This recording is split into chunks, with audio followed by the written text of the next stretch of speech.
குழந்தைகளுக்கான சத்திய கதைகள். கதை எண் 1. பரலோக தந்தையின் அன்பு.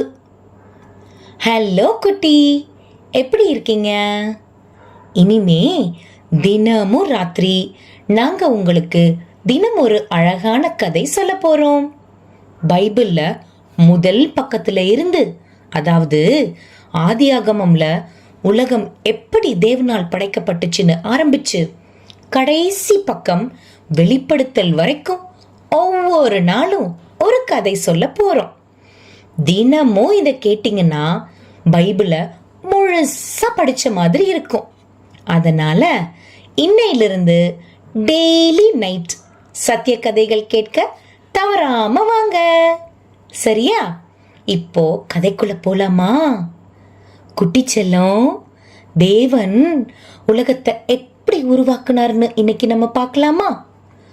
ரொம்ப ரொம்ப நாளைக்கு முன்னாடி வானத்துல நட்சத்திரமோ சூரியனோ ஏன் நம்ம பூமி கூட இருந்ததில்ல.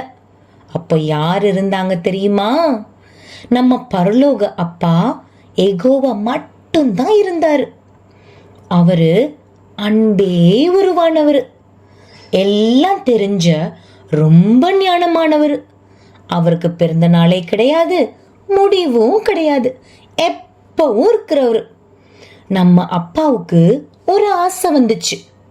தன்னோட சந்தோஷத்தை அன்ப எல்லார்கிட்டையும் பகிர்ந்துக்கணும்னு ஆசைப்பட்டார். அதனால முதல்ல ஒரு ஸ்பெஷலான ஒருத்தரை படைச்சாரு. அவர் மூலம்தான் மற்ற எல்லாத்தையும் படைக்கலாம்னு அப்பா பிளான் பண்ணாரு. அவரே தேவனோட முதல் படைப்பு. அவர் யாருன்னு தெரியுமா? அவர்தான் நமது ஆண்டவராகிய இயேசு. அப்புறம் என்ன பண்ணாருன்னு தெரியுமா? நமது ஆண்டவராகிய இயேசுவை வச்சு நமக்காக ஒரு அழகான வீட்டை ரெடி பண்ண ஆரம்பிச்சார். அந்த வீடு தான் நம்ம பூமி. முதல்ல இருட்டா இருந்த இடத்துல பளிச்சுன்னு வெளிச்சம் வர வச்சாரு. பெரிய பெரிய கடல்ல தண்ணிய நிரப்புனாரு. தரையில மெத்து மெத்துன்னு பச்சை புல்லை வளர வச்சாரு. நிழல் தர உசரமான மரங்கள், பார்க்க அழகா வாசனையா பூக்கள் எல்லாம் படைச்சார். வானத்துல கீச்சு கீச்சுன்னு பறவைகள், கடல்ல துள்ளி குதிக்கும் மீன்கள், காட்டுல ஓடி ஆடும் விலங்குகள், பூமியே கலகலன்னு ஆயிடுச்சு.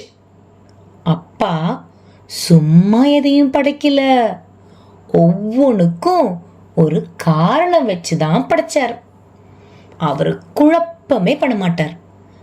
எல்லாத்தையும் வரிசையா அழகா செய்றவர்.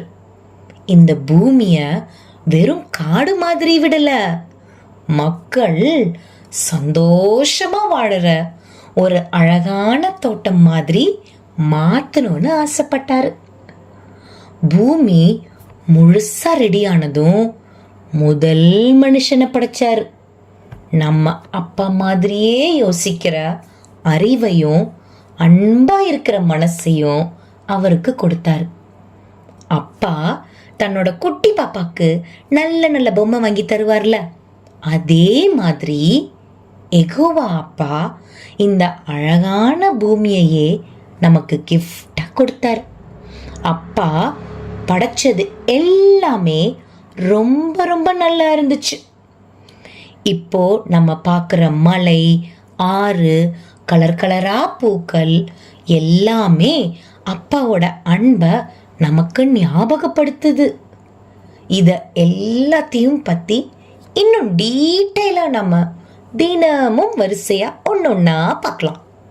சரி, இப்போ தூங்குற நேரம் வந்துருச்சு. கண்ணை மூடி தூங்குறதுக்கு முன்னாடி ஒன்னு ஞாபகம் வச்சுக்கணும் கண்ணு. இந்த பெரிய உலகத்தையே படைச்ச அப்பா உன்னை ரொம்ப ரொம்ப லவ் பண்றாரு. அவரோட கைக்குள்ள நீ சேஃபா இருக்க. அதனால பயப்படாம நிம்மதியா தூங்கு. யெகோவா அப்பாவோட அன்பு எப்பவும் மாறாது. சரியா?